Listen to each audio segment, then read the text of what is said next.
Today's guest is Heather Vandermeyden, who survived over 20 near-death experiences during a harrowing 3-month stay in the ICU following a profound medical crisis.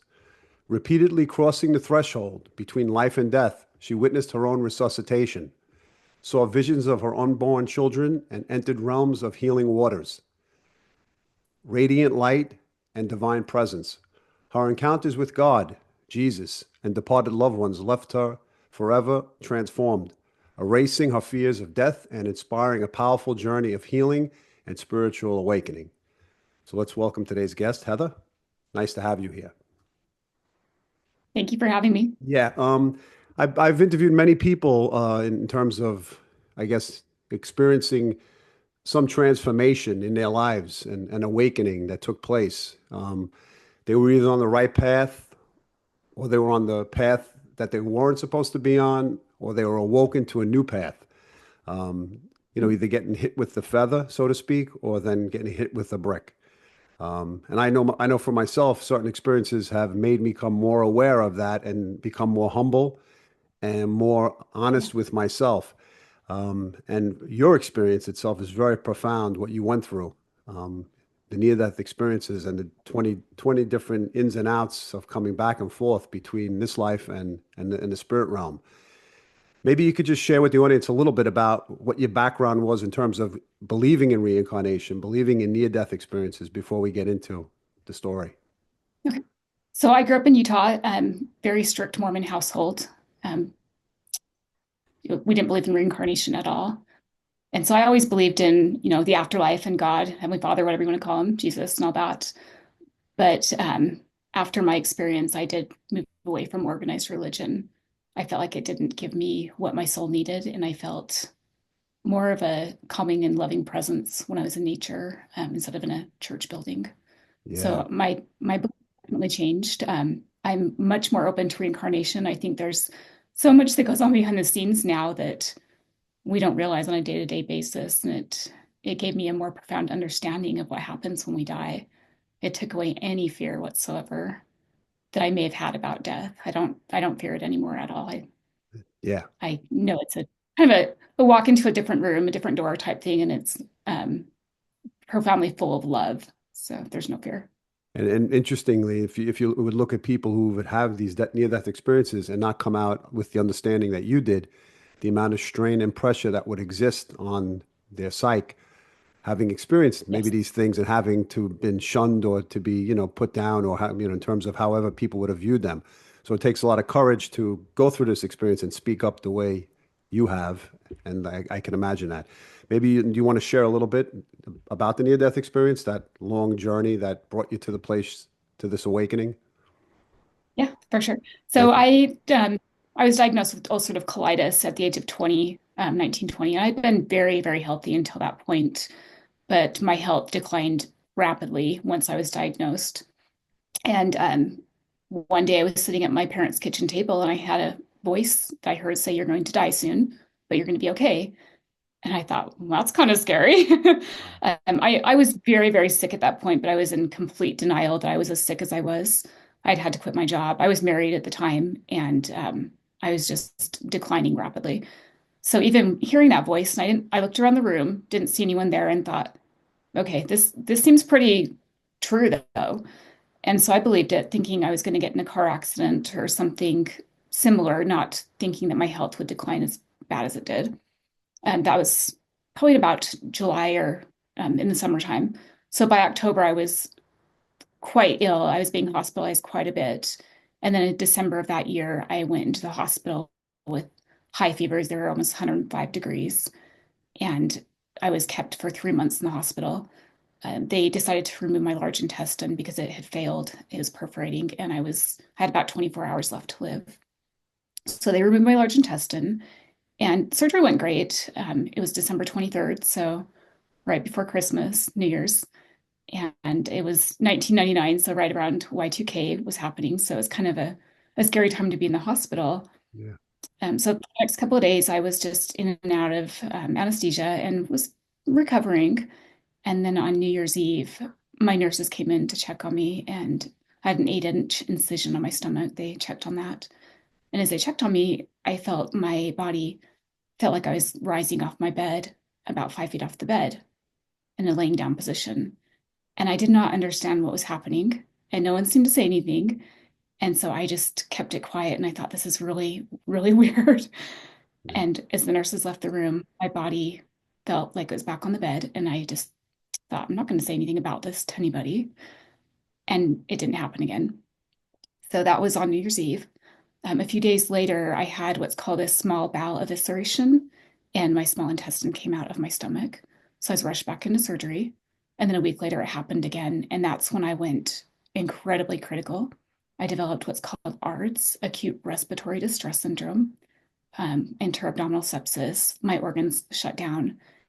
And as this was happening, they decided to take me into the shock trauma unit to intubate me and stabilize me. I had about 8 nurses in the critical care ward. And as they were going down the hallway with me, they were rushing pretty fast. They had kicked my family out of the room and said, we need to get her stabilized. And the next thing I know, I'm watching a scene off to the side. There's a nurse's desk to the right of me. The nurses are there and they're working. They've got their clipboards, they're writing down medical information, and they're working kind of in tandem together. And I thought, this is kind of fun to watch. And then I looked off to my left and I saw a hospital bed, and it was covered with nurses. There was hardly any room to see the girl that was laying in the bed, but I could tell as they moved that they were stabilizing her. They were trying to resuscitate her and ventilate her at the same time. And she was wildly thrashing. She looked terrified. And I felt really, really bad for her. She was so scared. I could feel her emotions, and she was just so scared. And I could feel the emotions of the nurses, and they were all thinking that she was going to die and that she was so young, and they wanted to save her. And so I watched for a few minutes. I didn't have any emotional connection to what was happening. And suddenly I realized that that body was me. I had no feeling that it was me. And it shocked me because where I was at, there was no pain. There was just this pure, undescribable love that surrounded me. And I felt like I was home, like I was where I was supposed to be. And so to realize after probably about 5 to 7 minutes, that was my body just floored me. I thought, how is that me when I'm not in my body? And so I watched quite a few more minutes from the sidelines. And I really didn't feel emotionally attached to this body at all. It wasn't me. It was kind of like a shell of my soul. And so as they stabilized her, I just kind of sat there and watched. And then the next thing I knew, I woke up in my body and it was dark in the room. I was ventilated and my hands had been tied to the bed by the nurse. And there was a nurse in there and he was screaming at me to hold still. I kept trying to pull the ventilator tubes out. Yeah, yeah. I didn't know what was going on. It was really, really scary. And so back in my body, I was very confused what had happened. And I couldn't talk to anybody because I was on a ventilator for about a week or two. And during that time, I was incredibly, incredibly critical. I was in between shock trauma units, respiratory critical care units. My organs were shutting down. They were worried about, having to do a liver transplant. And so I couldn't really ask anyone what was happening or tell them because I didn't have the communication skills. Right. And so over the course of the next 3 weeks, as I remained critical, I found that I was able to leave my body. My soul would leave my body whenever the pain became too intense. Sometimes I could will myself out of my body, and sometimes it would just happen without me realizing. Suddenly I was just out of my body. And it was such a beautiful experience. And when I would leave my body, it wasn't scary. I again felt like I was going home. And the pain would just immediately leave. I was enveloped in love. And I had beautiful experiences that I'm so grateful for because I think without those, I don't think I could have gotten through the medical crisis that was happening. This gave my body a respite from what was happening. So the experience that happened first after that one, the next near-death experience, I was laying in bed at night. The room was dark except for the life support machines, and for once the nurses were not in there. And suddenly I left my body, my soul, and I was flying at this massively fast speed of light through this dark area. And there was a man standing next to me, and he was dressed in a top hat and a suit, very 1800s. He had a dark eyes, a beard, and a mustache, and this the top hat. Just I thought this is not from this time. And he was lit around him with light. I could see everything of him, but I couldn't see anything around us besides that because it was so dark. And he stayed probably this close to me, just right next to me. And he didn't scare me, but the amount of speed that we were traveling was horrifying. I thought, how are we going this fast? Hmm. And he never said anything. He just stayed with me. And I would start to panic and I'd pop back into my body. It would happen again, over and over again, over about 3 days of time. And again, I couldn't talk because I was ventilated. And it was really scary. And it got to the point where I was afraid to sleep because I didn't want to leave my body and go in this tunnel again. I now know it was a tunnel, probably going to the other side. But Yeah. at the time, I was just so confused. And so after about 3 days, my nurses did give me a sedative to put me to sleep because they could see that I wasn't sleeping very well and I needed to sleep to recover. Um, but during this time, I started getting really high fevers as my body was shutting down. There were days that they were 107.5, and they would pack me in ice to try and bring the fevers down. And I was freezing. They wouldn't give me a blanket. They had fans going in the room. I was just so cold that my teeth wouldn't stop shaking, and it was miserable. And I understand they were trying to get the fevers down. It was, not great to be that high, but for me, it was pure torture. Yeah. And I was in a lot of pain to begin with. And so one day, boom, I was out of my body and I was in front of this tall building. It had two pillars on it, and the door was incredibly tall. It had a flat roof, and everything around it was dirt floors, roads. It was not of this time period. And there was someone standing to the kind of behind my right shoulder. I could feel his presence, but I couldn't see him. And I watched around for a minute, and then I felt this desire to go into the building. And as I thought, I want to be in that building, I was immediately in the building. We didn't go through the front door. We were just at the entrance inside, and this man was with me still.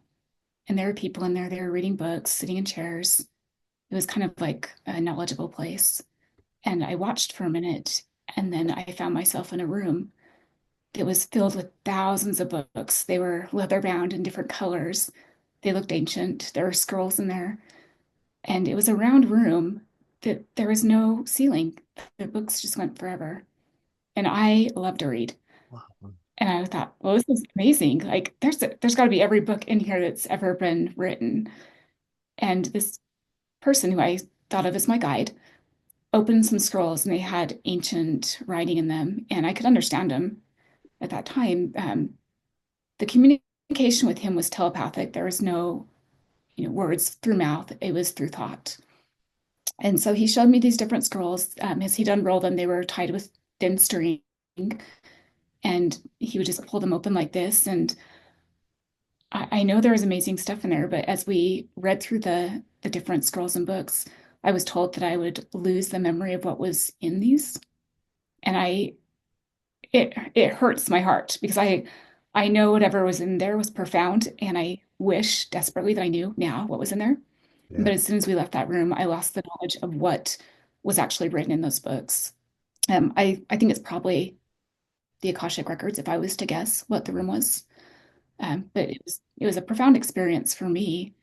Um, just that there was so much knowledge in that room. I wanted to So ask you, as we left that, just wanted to ask you a question quickly while you're in that mode. Was it written in a specific language was it written in English, or what language do you recall? there are symbols on the Oh, scrolls. okay. Yeah. Yeah, that's all I know. No, and I couldn't tell you now what they were Yeah. Yeah. because I can't. Yeah, but it wasn't English for sure. Yeah. So we went back to the front of the building to where we had originally entered. And as I looked to my right, there was a podium, like a speaking podium, and there was a desk attached to it, just a small desk. And I felt very drawn to this area, and I thought they must have speaking engagements here, but there was no one around it. So it was really cool. We glided over to this podium, there was no walking. You kind of just floated. And I thought, this is amazing. And we got to the podium and it slowly moved to the left. And there were stairs that you could go down. And so myself and the guide walked down the stairs. And I was never told, you can't go down or you should go down. I had this reasoning in my mind, you need to go down there. And so I walked down the stairs. And in the lower level of this building, it was made of stone, like kind of like buildings that you'd see in the Middle East in ancient times. And there were pools of water, there was a waterfall. And it was just, I don't know how to put into words this room. It was probably the most incredible part of all my near-death experiences. There was just healing water, and this person, this guide with me, told me that the waters were healing and that they would help my body on the other side to heal. And so I thought, okay, this is where I need to be. And so I found a pool of water and I went into the water and sat in the water, and he sat beside me on the ground. And I kind of just splashed my hands through the water and floated the water back and forth. And I didn't get wet. And I had really long hair at the time, and my hair was dry. And I remember thinking, this is just wild. But the water was so healing. And even now I can feel and hear the way it lapped against the sides of the pool. And so I sat in there for quite a long time and watched, there was other people there, and I watched them in the room as well. There was a mother with her two children, and they were splashing in a waterfall. And there was no, lights in the ceiling, no electrical, no plumbing. There was a bunch of windows towards the top that let in all the natural light. But everything was so bright in there and vibrant. And the water had energy that was just very, very healing. And so I watched the people and sat in the water, and I could feel my energy. It was happier. And I've been in tremendous, tremendous pain. They had left my stomach open because my skin was shredding and they couldn't sew it shut. And so I had this 8-inch incision. And every time I would get up to walk, 'cause I had to walk every day to prevent blood clots, it would open up the the scars and stuff. So being out of there in the healing area was just so magical to me, and I didn't want to leave. And I would go there multiple times throughout the next few weeks. Whenever my fevers would become too high, I would go to this room. And whenever I left my body, this guide would come with me, and he was always behind my right shoulder, just a very calming presence, very loving, like he knew me. And he would answer any questions I had telepathically. And he stayed with me throughout the experiences. And I came to, kind of know his soul in a way. I never asked him what his name was because to me, he was just my guide and he was there for me. And I'm very grateful for that time with him. When I was at my most critical part in the shock trauma unit, at one point I found myself in my soul in a room, and there was this older couple, a man and a woman, and they were cute. She had on this um, little apron with little ruffles on it, and he was dressed in just like a grandpa outfit. And they told me that they were angels that were their job was to be in the hospital to give love and healing presence to the patients and their families. Wow. And I was able to go with them. One of the rooms we went into was a young boy. He was probably late teens, early 20s. He's about my age. And he was on a lot of the same machines that I was, life support machines. He had his family there. He had, he was ventilated as well. His parents and a younger brother were there in the room. And I could tell, was incredibly critical as well. And the angels told me that they were tasked, their gift was to help those that were there. If it was their time to pass on, then they would see God in the window of the door, and he would let them know that that patient was going to pass on. And it was their job to help bring that person back home to the other side and comfort the family that was left behind and give them the peace that their loved one was safe and was loved. If the patient was going to survive, they would help them heal. And they went into the room, and I stood by the doorway, and they put their hands on the shoulders of the family. And it was like this light of love that they were sending them. And I'm sure that the family didn't understand at all what was happening, but I would have to guess they felt that love because it was so strong in the room, just full of such intense love. And we'd go into different rooms and just help the patients and the family. And at one point, we were in the room when I first met them, and there was a door with a glass window. It was just a light pine door. And all of a sudden, I saw the face of God, and he was gorgeous. He had these piercing blue eyes and this iridescent white hair. It was about probably this long, a beard and a mustache.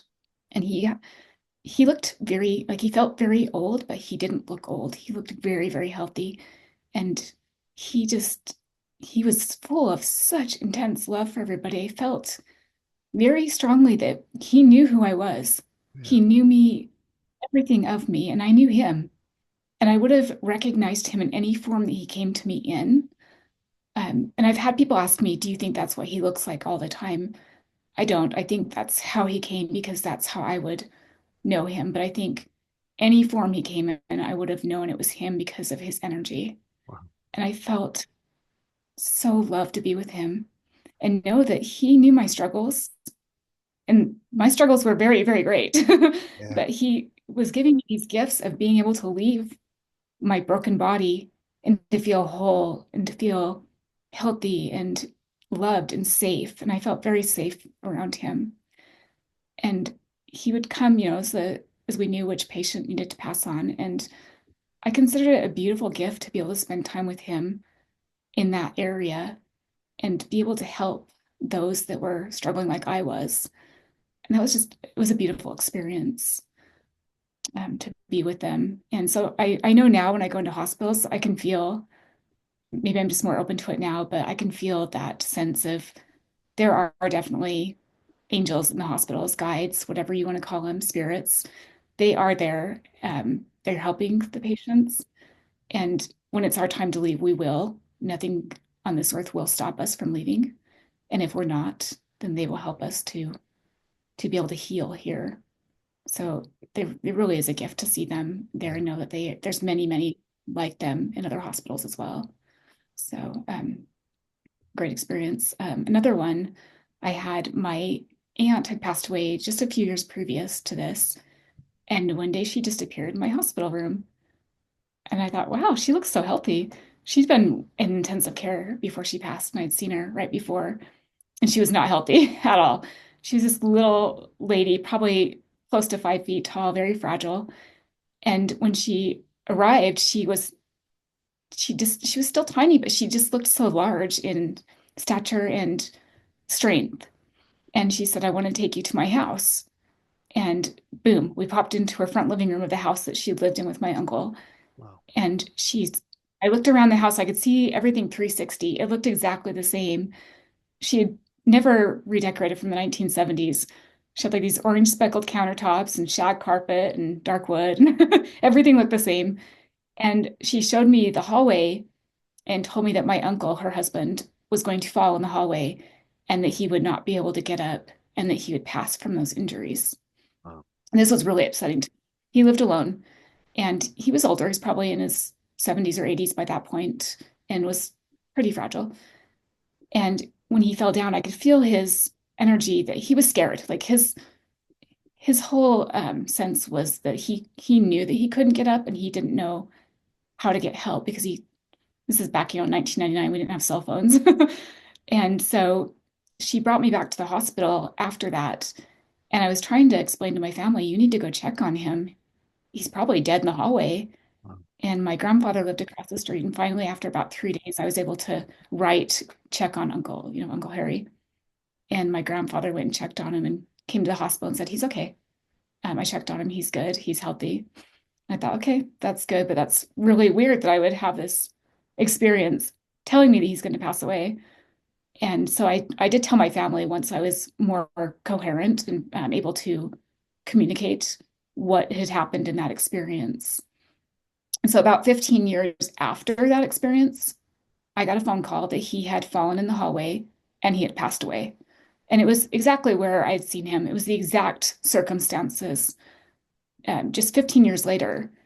And when you're on the other side, there's no time. Like we have time here, we've constantly got our clocks checking to see what we need to do. There's no time over there. Yes. And so I think the 15 years was probably a blip in the radar on that side, but it was a long time to wait. But it was very validating for me to know that what I saw did happen. And I've never doubted my experiences because I know without a doubt what I saw was real. And just seeing that though helped me to show my family, well, here's something that can kind of show you what I saw from the other side. So I was very grateful for that experience. And I also knew that when he did pass during that time, that he was greeted by his wife, my aunt, and others, and that he was not alone in his death. And so that was very comforting to me for him. Yeah. Another experience, I was married at the time. I was 20. I didn't have any kids. We decided to wait until I was healthier, it just never happened yet. And suddenly these two children would come to the foot of my bed. The little boy was about 10 and the girl was about 6. And sometimes they'd bring this older man. He was dressed in a gray suit. And the little boy had curly blonde hair and these hazel eyes. And oh, he was so beautiful. And the little girl had straight blonde hair and hazel eyes. And you could tell that these kids knew each other. And they would just stand, their souls would stand at the foot of my bed. And they never said anything. I felt like they were kind of just watching over me and protecting me. And so I would tell my mom or whoever was there, well, there's those kids again. And my mom would be like, what kids? And I'd say, well, the kids at the bottom of the bed, they're like right there. How do you not see them? Or they'd come and I'd say, there's the man with them, or just the boy came alone this time. And quite often I would tell her this, and it kind of freaked her out because the doctors have been telling my family that I was going to pass away and that we needed to plan my funeral. And so me telling her, there's spirits in the room kind of freaked her out. But Yeah. eventually, after a couple of days, the kids disappeared. And once I was able to talk more, my family would say, well, who do you think they are? And we joke and say, well, they're not my kids. I'm dark. My husband's Portuguese. He's pretty dark. There's no way we're going to have these little blonde children. And kind of just let it go. And I figured once I was healthy again, eventually we'd have children. A couple of years after I was released from the hospital, it was pretty apparent I was never going to carry a healthy pregnancy based on all of the 13 abdominal surgeries I'd had and all the complications that I'd had. And I was sitting there one day and I heard that voice of the guide say, you're not going to be able to carry a healthy pregnancy and you will have to adopt if you want to be a mother. And I did want to be a mom. And so we started looking into adoption through Guatemala. I wasn't old enough yet. And then one day I thought, okay, let's do foster care. I didn't realize you could adopt through foster care. And that wasn't our goal at that point. It was just to help children. I just wanted to fill my arms with little kids that needed extra love, as long as they were with us. And so we took the classes for foster care, and everything from start to finish, the home study, everything took about 6 weeks, which is really, really fast. Usually it takes a few months. And the first baby we had was a legal risk placement, and she ultimately did go home to her family. They adopted her. And then we had a newborn baby that came. And the third phone call I got, I was shopping with my mom, buying baby clothes for the newborn. And I heard that voice say, you're going to get a call for a little boy and a little girl to foster. The little girl will not stay. She'll be with her family, and you'll get the little boy. And suddenly the phone rang, and it was the social worker from DCFS. Wow. And she said, we have 2 children that we're trying to place. We're going to put you in the committee for both. It's a selection committee to see who would be the best fit for this child. She said, it's a 6-week-old little girl and a little 22-month-old boy. And I knew immediately that it would be the boy. And I said, well, put us in the committee for both and we'll see what happens. And I got a call a couple of days later that we had been chosen for this little boy. And when I picked him up, it was a stormy day. He was bundled up in a coat with a little fleece hat on and a big puffy coat and some little tiny K-Swiss tennis shoes. And I got him home and took his coat and his hat off. And there was that boy from the hospital Wow. staring back at me. He was this tiny little thing, but I knew it was him. And I thought, oh my gosh, Wow, wow, wow. that's the child. And it took about a year and a half to adopt him. And during that time, I built a relationship with his birth mom, and she's still very, very present in our life. I love her very much. Um, and ultimately, at the end of the day, we did end up adopting him. And as he grew older, I thought, yeah, profoundly, this was the child. And I wondered where that little girl was. Obviously, he brought someone with him, and I thought, who is she? And, is this another child that we're going to adopt? We had a bunch of failed adoptions during that time. And then one day I woke up and thought, okay, today's the day. I felt that voice again saying, your daughter will come. Wow. And the phone call came that afternoon. And I went to pick her up. And this baby was like 11 weeks old. She had orange peach fuzz patches of hair, these dark gray eyes, and she was very sickly. And I brought her home thinking, okay, she's supposed to be with us for a reason. And I'd had some pretty spiritual experiences since the hospital. So I knew to trust my gut on that one. But about the age of 5 months old, her hair started growing in blonde and her eyes turned to hazel. And one day I looked at her and thought, this is that child. And it tugged at my heart to think these two children that visited me in the hospital years before found their way to me years later. And we did end up adopting her as well. Both my kids had open adoptions, and I am very, very, very grateful for their birth families, that they are a part of our life. And it's been so fun to watch these children grow up and see their characteristics as they age to about the children in the hospital, and know that they knew me before they came to this earth, and I've been entrusted to care for them while here. It's a profound gift for me, and I'm very grateful for it. Um, but back to the hospital, I was still pretty critical. I was having quite a few experiences that just, as I got sicker and sicker, I could just leave my body, and I found myself wanting to be out of my body more than in because the pain was gone completely, and it was pure love. But every day, no matter how sick I had to walk around the hospital to prevent blood clots. And one day my nurse sat me up, and it took about 10 minutes to get me situated, get the IV pulse lined up with all of my um, lines of medication. So he sat me on the bed and was had me sit there for a minute before I stood up to walk. And suddenly I found myself behind him in a hallway, and I could see a 360-degree view of the room, and I could see my mom and the nurse, and I could feel their emotions. And my mom was terrified. Um, she she had gotten to the point where she was praying that I'd pass away because I was so sick. I was just I had gotten down to about 79 pounds. My hair was falling out. Just everything that could go wrong was happening, and they weren't sure. The doctors would say, I don't know how to fix her when they go in for emergency surgeries. We don't know what's going to happen. Get ready just in case. And so I could feel the fear just rippling off of my mom. And I could feel the nurse that he was scared because he was trying to get me to come back to my body. He was snapping his fingers in my face, saying, come back, come back. Heather, can you hear me? Come back. And I didn't want to go back. And I thought, I'm just going to stay here. Maybe if I stay here, I don't have to go back. And then I heard that guide's voice say, you need to go back. And so I thought, okay, I'll go back until they leave the room, and then I'm just going to get out of my body again. And so I popped back in my body, and the nurse said, oh, we lost you there for a minute. Wow. I said, I know.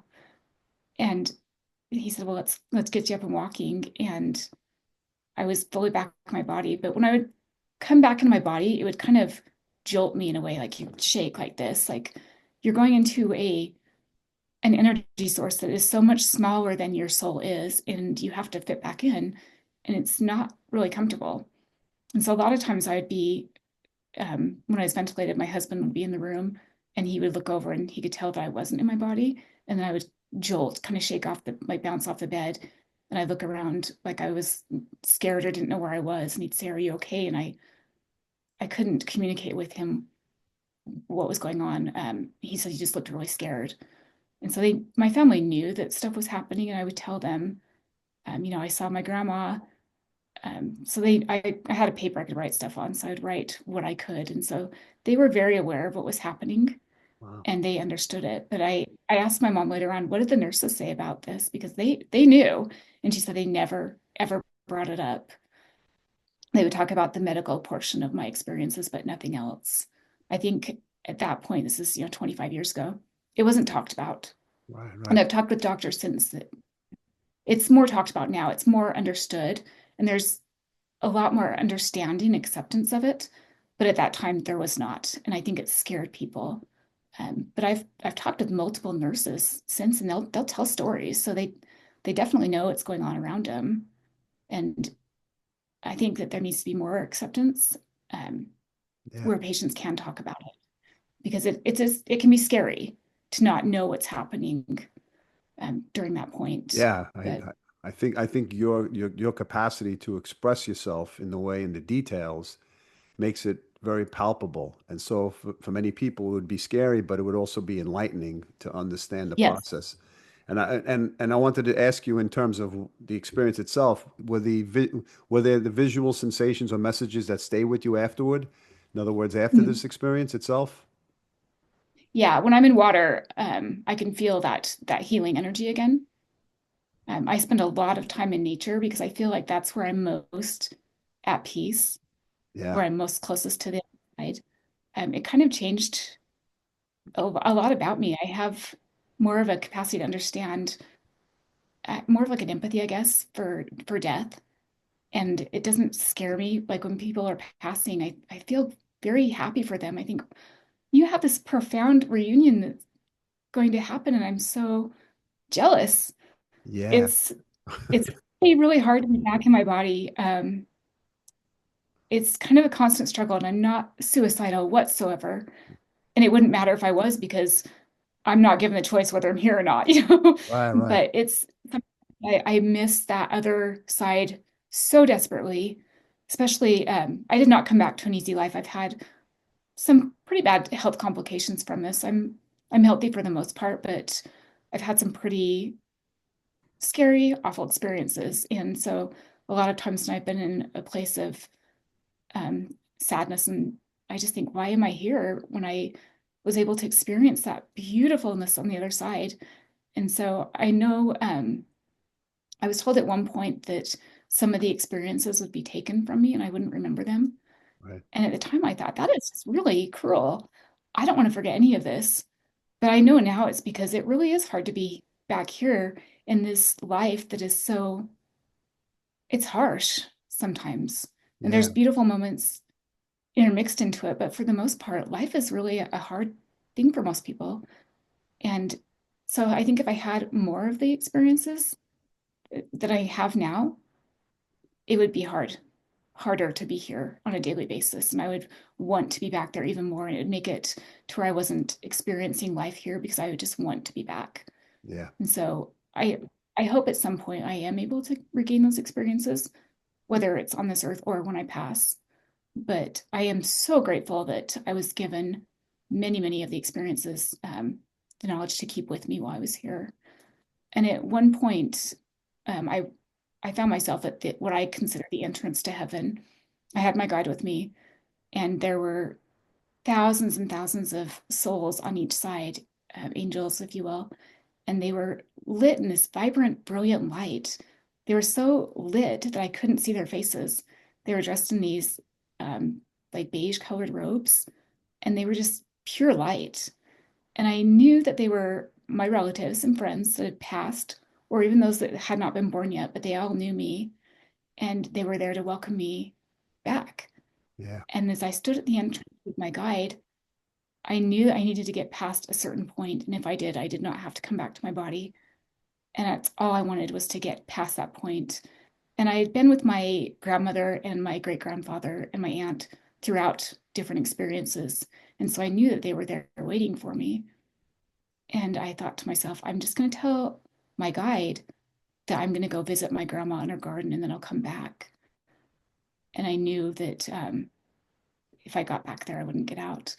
But my guide said to me, it's not your time, you have to go back. And as soon as he said that, I popped back into my body and I was devastated. It was like the worst thing that could happen because I was so close and I would have taken that chance no matter what. Nothing could have kept me on this earth. I have a wonderful family who I love very much, but there's nothing that you can experience in this life that will even be 1% of how beautiful and loving and just peaceful it is on the other side. Yeah. And so I bounced back in my body. And I thought, that the funny part about that was that my guide could read my thoughts. We could communicate back and forth telepathically, and he knew that I was trying to get past that point and kind of like thrown over on him by saying I'll come back when I wasn't planning on it. But it was just such a race in time to get past there that I would have tried anything I could Yeah. to get to that point. So yeah, coming back to my body was that point was very, very harsh for me. Yeah. And I still continue to have experiences. Yeah. Yeah, I was gonna ask you, did you have any difficulty integrating the experience into everyday life? And you might have answered that in some capacity, but in terms of its everyday. Yeah, it's like I have one foot there and one foot here. So I'm kind Mhm. of in between both worlds. And it's hard at sometimes. And I had, more experiences that for me, I think it was just a gift to be out of my body to heal. I don't think I was ever meant to pass on. I feel like we have our life is kind of written out for us when we come here. And, a lot of people say we choose our struggles. I must have really not understood what struggles I would have because my gosh, I almost joke it's like, choose A or B. And I'm like, I'll choose B, Yeah, not yeah, knowing what it is. But yeah, but yeah, I feel like we have more of an understanding on the other side of what we're signing up for when we come here, and each experience we kind of level up in a way, and it's helpful for us, but it doesn't make it any easier for a lot of us. And some yeah. people come with great, easy lives, and others not so much. Yeah, but it's a sense So of kind of luck of the inspiration draw. for others to be able to hear your story. So that's one thing. But I Yeah. also, yeah, another thing did your relationships or priorities shift in any unexpected ways after this experience? Because I know when people Yeah. go So, through ups and downs, yeah, God, so if you look at the divorce rate of someone that's had an NDE, it's about 68%. And I actually stayed married for 16 years total. So about 12-ish years after that, I did divorce my husband. And it wasn't related to the NDE. He had an affair, which is why the marriage ended. But I also knew before it happened that I had some little knowledge that it was going to end. And after my hospitalization, my guide never left. So even though I was not critical anymore, he was still there with me. And so there were little, like, there's been communications throughout my life, and they're still here. And so when the divorce did happen, I was blindsided and it was devastating. And my guy told me, you will be okay. Sign those papers. You and your kids will be okay. And I felt like a failure at the time. Like I had these two children. I promised their families that I would give them this stable, wonderful life. And here I am. I'm going to be a full-time single parent. But my guy told me, you will meet people in your life that they'll be here to help you, and you will receive gifts that will guide you in this process. And it was, looking back on it now, it was amazing. The people I needed came. I've met some just beautiful friends throughout this. We were able to keep our house, which is close to my parents. They live 10 houses away. So I had that support that I needed to raise my kids, and they were able to be stable. And I'm very, very, very grateful for that. So throughout my life, my guide has still been there for me. And I feel like he always will be. And I feel like he was probably there before and I just didn't understand it as much. yeah, But now I know yeah. So yeah, experiences did change. I feel like I'm more spiritual now. I again was raised in a very strict religion, but I didn't ever I felt like an outsider in that religion. But yeah, now I'm very, very spiritual. I don't feel like I belong to any religion, but I can feel God's presence and I feel that love. And to me, I'm where I'm supposed to be. And I fully am immersed in the other side, but I'm also here. And so I'm able to um, bring the love that I felt from the other side to this life. And I talk to a lot of people that are near death. And if I can tell them anything, I just tell them, you don't need to be afraid. there is so much love waiting for you. Your family, eventually they'll be with you as well, and you'll be able to watch over them. And I've had experiences since where I have felt my family on the other side, and they are still present in our lives, even though we don't see them. They're still there. Yeah. It's like we're stepping from one room into another, and it's just a brief time away from them here. It feels like forever, but they're still very much part of our existence in our life. What did your parents think of your experience? I mean, coming from a more stricter background in terms of their age as parents would be, and how did they react after a while, Mhm. and what do they feel now? If you're able to share that. So interesting. Yeah. So when I was being intubated the first time, my dad was in the room. My parents both walked in together, and they were moving me from one critical care ward to another. And so my mom went to go get my supplies in my room, and my dad was standing there, and all of a sudden he heard someone say his name. And so he said yes. And he looked around waiting for the person. It was a female voice, waiting for that person to say something to him. And no one said anything. And then he realized that no one in the room knew his name. These were not my regular nurses, they were the critical care team. And he said that he felt that there was a presence in the room that wasn't of this world. And it was comforting to him. Wow. Wow. So if you know my dad, he's very, very quiet person, and he doesn't talk about a lot of like spiritual stuff, but he had a couple of experiences. He actually saw my son as well before he was born and asked him who he was, and he said, "I'm Heather's son." And this is before I became sick. And he told me, I at the time, I said, "There's no way. I don't have a blonde child." And so when my dad did see him, once I brought him home the first day, my parents came to meet him, and my dad said, "Yeah, this is the child I saw." And this was years, years before. I was probably dating my husband at that point, not even married. So my parents were really open to what was happening because they know me and they know that I'm not a person that makes things up. And so if I was telling them that my grandma was in the room and telling me that I would heal, they knew that that was happening. Yeah. And so they took it for understanding what it was. After my experience, my family all left organized religion. Not one of us have stayed, but we're all very, very spiritual, and we find comfort in these kinds of stories. I think we're closer to the other side than we were before because we're able to practice our faith in a different kind of way that's more in tune with our needs. Yeah. It's interesting because so many people are born into religion as opposed to falling upon the process of spirituality and understanding the process like you have. And I think once you're in, I guess I wouldn't use your word, but I know in terms of the indoctrination of religion itself keeps things in a certain position.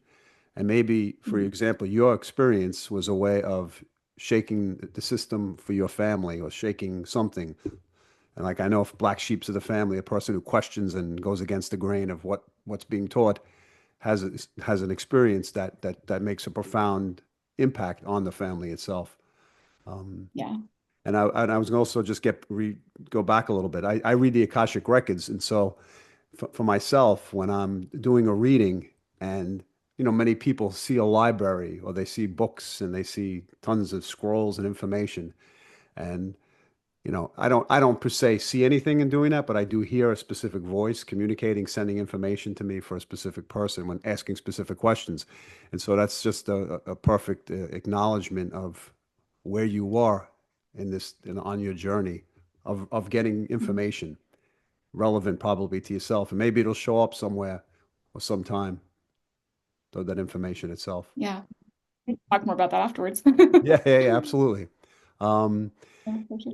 Yeah, so is there a message you'd like to leave the audience with in terms of your experiences that you've gone through this path, this journey, this courageous fight for survival? Yeah. There's just so much love on the other side. I don't want people to be scared of it. And I have a lot of people that reach out to me through other podcasts I've done, and they're always scared of being judged when they return home. They don't think that they've done enough good in their life, or maybe they had a moment that they feel like they made a bad decision or whatever, and they're scared to die because they think that they're going to be judged. And that's not what it is. I never ever felt any judgment whatsoever. I only felt immense, immense love. And these are just a few of my experiences. There was many, many more, but every time I would leave my body, I felt like I was home and Yeah. so loved. And so I guess any message is that we are so loved. We are not judged. We don't need to be afraid to pass on. It's a beautiful experience in a reunion. And as much as I love my life, I look forward to the day that I can go back with my loved ones that are waiting for me. And again, there's no judgment. It's just this beautiful welcome home. And so I Yeah. just hope that people see the piece that you are enough. We don't need to be afraid that we're not doing our best. And I've had people say, well, I don't think I'm a good enough person to be with my family when I pass on, what if I'm going to hell or whatever? No, we're here to learn. This is almost like a school in a way. Yeah. And these experiences grow, but there is no hate, no divisiveness. Everyone is one on the other side. And we are all, you know, we're loved so much. And I probably said it too much, but it's true. There's Yeah. nothing to be afraid of. It's just a beautiful, beautiful experience. And I'm very, very grateful that I had these experiences because they have shaped my life. The work that I've become involved in after was directly related to that. And it took 25 years for me to ever talk about this in public. And it came about just kind of in a funny way. I'm on the board of directors for the Utah IONS chapter, and I was asked to speak. And so I did, and it kind of snowballed from there. But I Yeah. told my doctor at one point, I died, you know that, right? And he shut down and was like, don't talk about it. It scared him. And so it did keep me quiet for a while. But if I can help one person to know that they are loved, that needs that reassurance, then it's worth it for me. So, Yeah. Well, your story and your living proof of the bridge that you've created from that understanding of the life and the spiritual realm and what lies between and the path that you had to take. If anybody was interested in reaching out to you, um, is there a specific website, a specific email, or information that you'd like to pass yeah, on? for sure. So I do have a website. It's heathervandermeyden.com. And there is a contact button on there. You can put in your information. And then I did write a book. It's almost ready to be published. I didn't do it just because if it doesn't sell, I'm fine. It was very, very healing to write the experiences. And there were some really cool things that came into place to even have the book written in the first place. The people that needed to be involved were there. And so I've healed immensely as I've written this. And just to get my words out there, for me, it's been just a beautiful experience. And so that should be ready in the next few months. We're just finishing up a few details on that. But there is a place on the website that you can sign for that also if you want information once it's released. Okay. So I want to thank you for joining me today and giving me the opportunity to listen to your story, to be able to share your story, and to remind myself of self-love, of the times when we're feeling down, where we lose that connection towards what lies beyond and how we're supported. And so your story helped me today, and hopefully it'll help other people as well. So thank you. I hope so. Yeah, thank you for having me. I appreciate it. Okay.